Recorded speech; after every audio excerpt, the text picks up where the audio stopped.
I'm Dr. Peter Breggin, and this is the first in my series of simple truths about psychiatry. Today I'm talking about biochemical imbalances. Has anyone ever told you that you had a biochemical imbalance? Did you go to the doctor feeling anxious or stressed or depressed and have them say, oh yeah, it's genetic, it's biochemical, you need a psychiatric drug? Well, you might be surprised to learn that the only biochemical imbalances in the brains of people who see psychiatrists are the ones put in there by the psychiatrists. We don't have any evidence that any routine psychiatric problem, from anxiety to depression and even schizophrenia, has anything to do with a biochemical imbalance. So where did an idea like that come from? We know the answer. It was actually made up by the brilliant minds at the drug company Eli Lilly. Even before Prozac was approved for depression by the FDA, Lilly was sending its minions, its paid physicians and consultants, out into the world to say that depression was caused by a biochemical imbalance, and in particular a kind of sluggish serotonin neurotransmitter, just not enough serotonin working.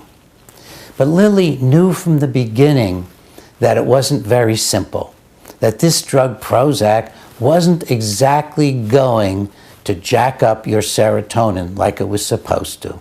The whole idea behind Prozac was that it would block the removal of serotonin from those active places in your brain called the synapses. You know, here's one cell and it's dropping Prozac into the, not Prozac, here's one cell and it's dropping serotonin into the synapse, and here's the other cell and it's picking up serotonin, and then comes Prozac and it blocks the removal of the serotonin from this space. And that's supposed to mean you're going to puddle serotonin, you're going to increase serotonin in the synapse. Well, in fact, and Lilly knew this before the drug was approved, the brain doesn't like to have the serotonin puddling in its synapses, and the brain responds by stopping producing serotonin. It responds by increasing its ability to remove serotonin. It responds by becoming less sensitive to serotonin. So from the beginning, it was a flim-flam. It was a PR claim that you got biochemical imbalances and Prozac's gonna fix it. So, what do you conclude from this? People who have emotional problems, you, me, we all have emotional problems. We don't have anything wrong in our brains. And if we do, if someday some of these problems turn out to be caused by something going on in our brains rather than in our lives, in our emotions, in our hearts, in our feelings, if it turns out to be so, then psychiatric drugs aren't fixing them, because psychiatric drugs are causing biochemical imbalances in your brain. They get into the normal brain and they change it. Whether it's nicotine that you're smoking, whether it's alcohol you're drinking, the drug is changing your brain. And that's why when you stop, you get a withdrawal reaction, because the drug has changed your brain. No doubt about it. I'll tell you a simple story. I used to drink too much coffee. I had my office in my home years and years ago, and the coffee pot was there, and had my office built onto the outside of the house, and I would just drink coffee all day long. One day, I got depressed. I got fatigued. I got achy. I thought, what is going on here? I feel like I need to drink some more coffee, so I drank more coffee, didn't do any good. I drank some more coffee, didn't do any good. For 2 days, I had a gradually improving sense of fatigue and just feeling lifeless and not really happy about what I was doing.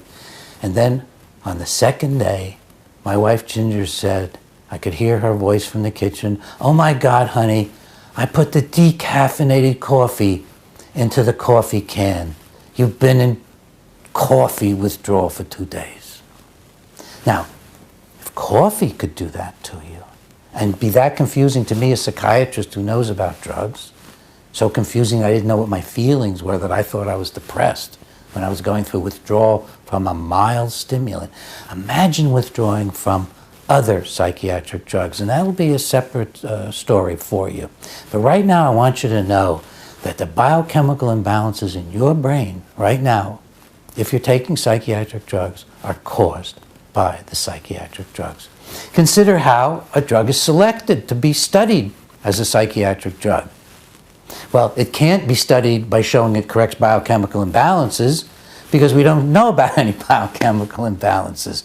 The way a drug is studied to find one to test for psychiatry is you find a drug that causes a biochemical imbalance in the brain of a rat.